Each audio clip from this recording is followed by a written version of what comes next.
Welcome to the new weird. At least that's how this was sold to me. Also, I was warned to read City in the City first. Don't go straight to this one, work your way up to this one. But this is the one that won the poll, so here we are.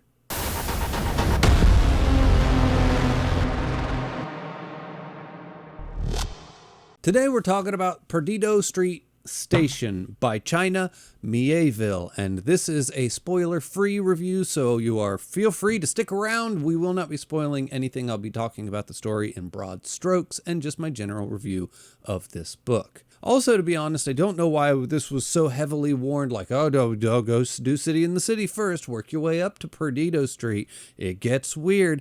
I thought this was fine. I don't feel like this was so weird that it was prohibitive or anything like that.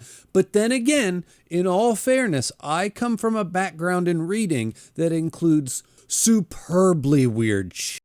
That is kind of like one of my main, genres and bread and butter, and I go way out into the deep end. So when I picked this up, I was like, no, this is fine. This isn't too weird at all, people. But then again, keep in mind, I don't know how typical that is of a reader to come at this from such a strange background as I have dabbled in over the years.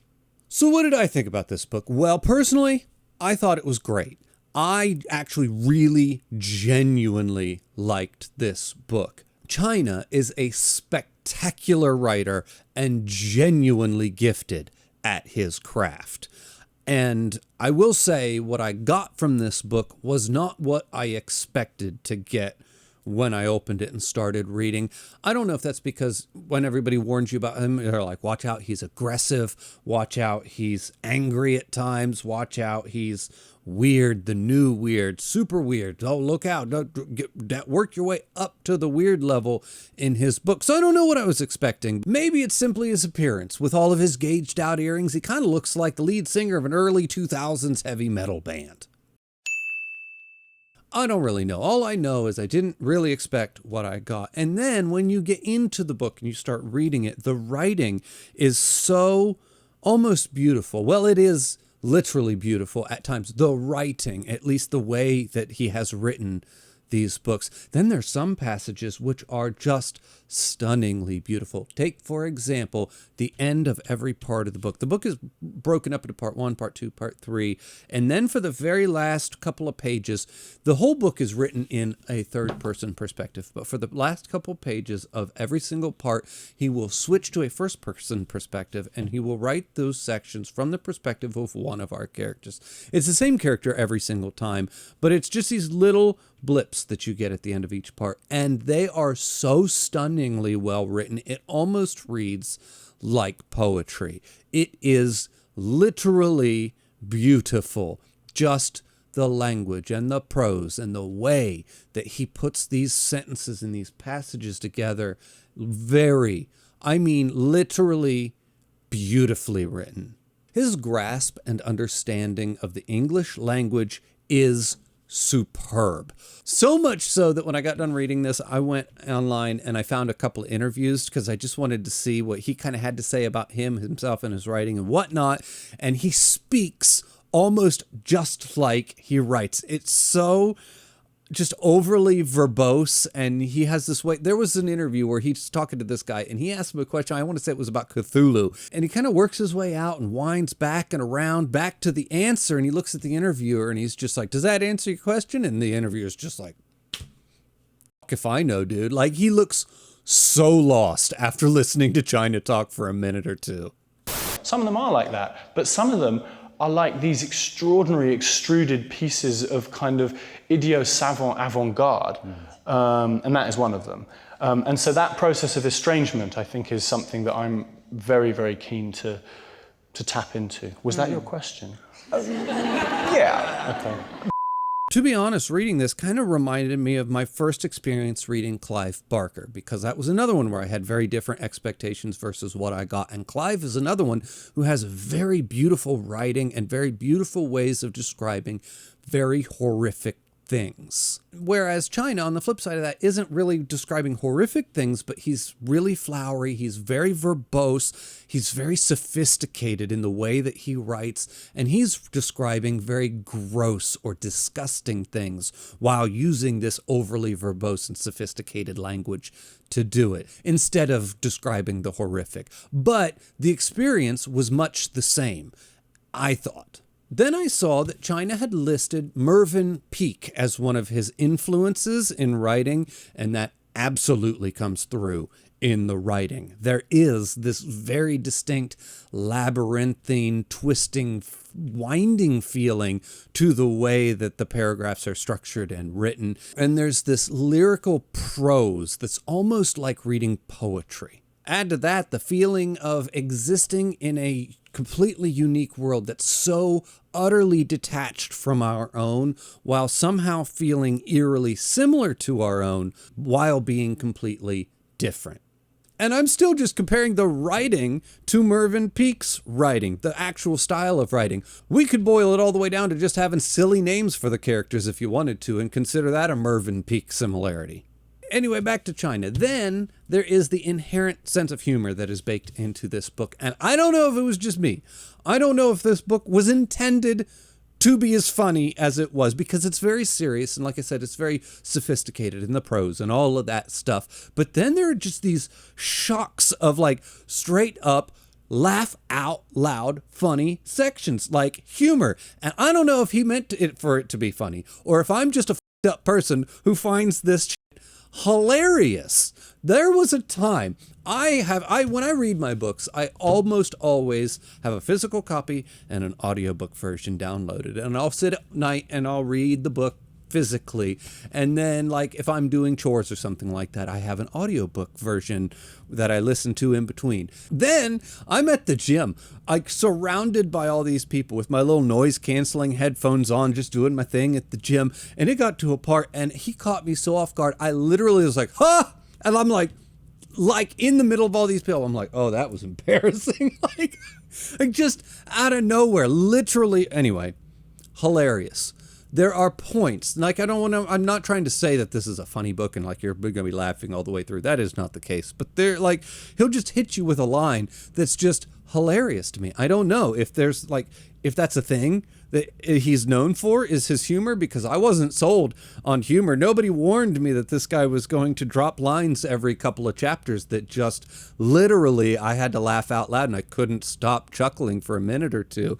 But I don't know. Like I said, maybe that's just me. Maybe it wasn't supposed to be funny. Maybe I'm just a really, really messed up person. But I thought it was hilarious at points. And I haven't even talked about the plot or the characters or anything like that yet. I'm still just dialed in directly onto the writing itself. But transitioning on over into that here, that was great too. Essentially, we have a scientist named Isaac who has been approached by a Garuda, which is kind of like a giant man bird thing with wings, and he has been punished by having his wings removed. And this Garuda then approaches Isaac and asks him if he can fix him by making him fly again. This will then lead Isaac down a path of crazy, wild theories about flight and science and the occult. He will then do all kinds of wild experiments with drugs and creatures and insects. All manner of flying creatures will be brought in for him to look at and study and do experiments on. This will then cause a chain of events that will spiral out of control and will cause Isaac and the Garuda to have to pause all of their experiments and study into the nature of flight in order to go take care of this much bigger thing that they have accidentally unleashed on the city. And this is going to take over the plot at some point. It's really, really good. And the city, or New Crobazon, is so wonderfully absurd and disturbing and just gross. Everything about it is just almost tangible, how almost gnarly he describes it being.